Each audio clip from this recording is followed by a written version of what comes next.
يا بنتي انت فين؟ انا في افرش بيتك يا قروبه، بجيب الاجهزه بتاعتي كلها وبالقسط. قص اجهزه عروض، انا لازم اروح اشوف بنفسي. اما نشوف الكلام على ايه، ما هو اكيد كله مش حقيقي. ايه ده ما شاء الله 5 ادوار، اكيد مفيش اي حاجه مش موجوده. ده منال بنت خالتي اللي بتجهز لو جت هنا هتشتري المول كله.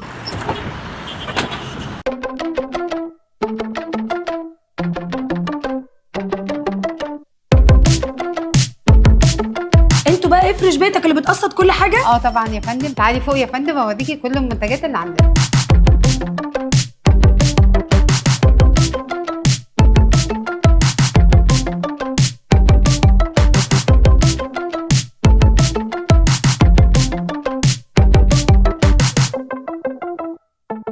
ده ايه البوكسات والفيونكات دي كلها؟ ده عرض جهاز العروس. العرض ده عباره عن ثلاجه بيكو تركي هتكون 430 لتر، وكمان عندي غساله هاير توب لود دي بتكون 10 كيلو. عندي كمان البوتاجاز هيكون فريش ده امان كامل بالمروحه، ومكنسه هتكون ميديا قوه شفط 1800. وعندي كمان الفرن بتاعي هيكون فريش هيكون 45 لتر، ودي ساعه كبيره جدا. كمان عندي المكوه هتكون تورنيدو. عندي بعد كده شاشه وكبه وخلاط وغلايه، ودي الحاجات اللي ممكن تدور عليها كل عروس. العروسه ممكن تحتاج اكتر من كده. ايه العرض ده كله هيكون ب 59999 بدلا من 75500. وكمان ممكن نقسط على 3 سنين وندفع كل شهر 2590. لو القسط ده كتير علينا ممكن ندفع لغايه 96 شهر ويكون المبلغ بتاعنا 1375.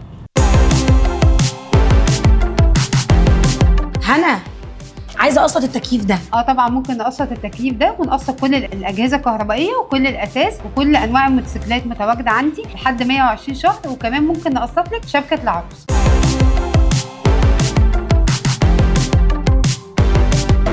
ايوه يا بنتي طلع عندك حق، بس انت عارفاني ما بصدقش الا لما اجرب بنفسي. والمكان اللي انا روحته كان قريب في جسر السويس في ميدان الالف مسكن، وعندهم فروع تانية في كل المحافظات. يلا بقى هخلص واكلمك لحسن جبت حاجات كتيره قوي. ايه يا ابني ده شد حيلك شويه، انت لازم تروحي الجيم.